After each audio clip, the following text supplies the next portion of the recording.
மேகதாது குறித்து இந்த தாவேக அரசு விவசாயிகளுக்கு துரோகம் செய்யக்கூடிய வகையில், விவசாயிகளை பாதுகாக்கக்கூடிய வகையில் எந்த விதமான நடவடிக்கையும் எடுக்காத சூழலில் தேர்தல் வாக்குறுதிகளில் ஆட்சி அமைந்த அடுத்த நிமிடமே விவசாயிகளுக்கான கடன்கள் தள்ளுபடி செய்யப்படும், அனைத்து விவசாயிகளுக்குமான கடன்கள் தள்ளுபடி செய்யப்படும் என்ற ஒரு வாக்குறுதியை கொடுத்துவிட்டு ஆட்சி அமைந்த பிறகு குறிப்பிட்ட சில விவசாயிகளுக்கு மட்டும் குறிப்பிட்ட தொகையை நிர்ணயம் செய்து தள்ளுபடி செய்தது. விவசாயிகள் இன்று ரோட்டில் போராடி கொண்டிருக்கின்றார்கள்.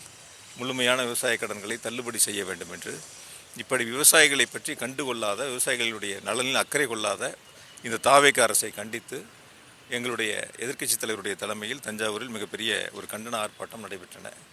நாளை சட்டமன்றம் கூடுகிறது. நேற்று அந்த கண்டன ஆர்ப்பாட்டத்திலே எங்களுடைய எதிர்க்கட்சித் தலைவர் சொல்லியிருந்தாங்க, நாங்கள் விவசாயிகளுடைய பிரச்சனைகளை சட்டமன்றத்தில் பேசுவோம் என்று. நாளை சட்டமன்றம் கூடக்கூடிய சூழலில் எதிர்க்கட்சித் தலைவர் சட்டமன்றத்திற்கு வந்தால் இந்த தாவேக அரசு அமைந்து என்னென்னலாம் செய்யக்கூடிய பணிகளை செய்யாமல் தவறவிட்டது, விவசாயிகளுக்காக இருக்கட்டும், மேகதாது பிரச்சனைகளாக இருக்கட்டும், விவசாயிகளுடைய கடன்கள் தள்ளுபடியாக இருக்கட்டும், இப்படி தொடர்ச்சியாக சட்டமன்றத்தில் கேள்வி எழுப்பக்கூடும் என்ற நோக்கத்தில் இந்த தாவேக அரசு இந்த கைது நடவடிக்கையை கையில் எடுத்திருக்கின்றன.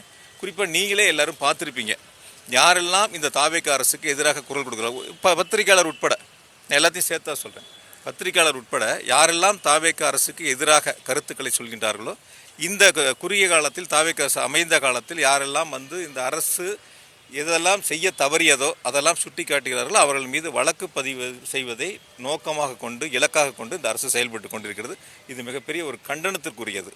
இதுவரையில் தமிழக அரசினுடைய வரலாற்றில், தமிழ்நாட்டு அரசியல் வரலாற்றில் இல்லாத ஒரு சூழலை இந்த தாவேக அரசு உருவாக்க முயற்சிக்கிறது. இது மிகப்பெரிய ஒரு கண்டனத்துக்குரியது. நிச்சயமாக என்னுடைய எதிர்க்கட்சித் தலைவர் அவர்கள்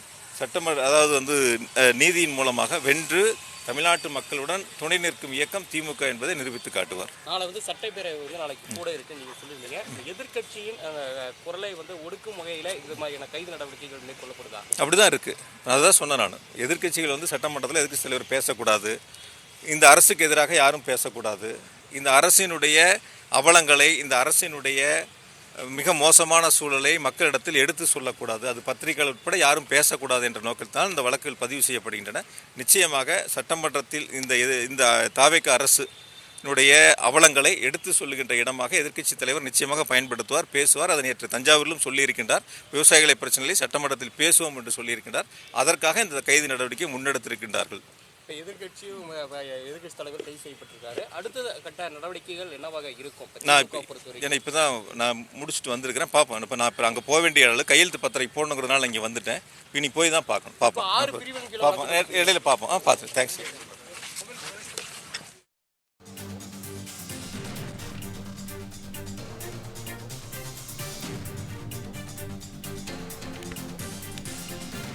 முன்னாள் அமைச்சர் செந்தில் பாலாஜி செய்தியாளர்களை சென்ற காட்சிகளை பார்த்தோம். அப்போது நேற்று தஞ்சையில் நடைபெற்ற போராட்டத்தில் பங்கேற்ற உதயநிதி ஸ்டாலின் விவசாயிகளின் கோரிக்கைகளை நாளை சட்டமன்றத்தில் பேசுவதாக அவர் தெரிவித்ததாகவும், தற்போது காவல்துறை தரப்பில் இந்த நடவடிக்கை எடுக்கப்பட்டிருப்பதாகவும் ஒரு குற்றச்சாட்டை முன்வைத்திருந்தார்.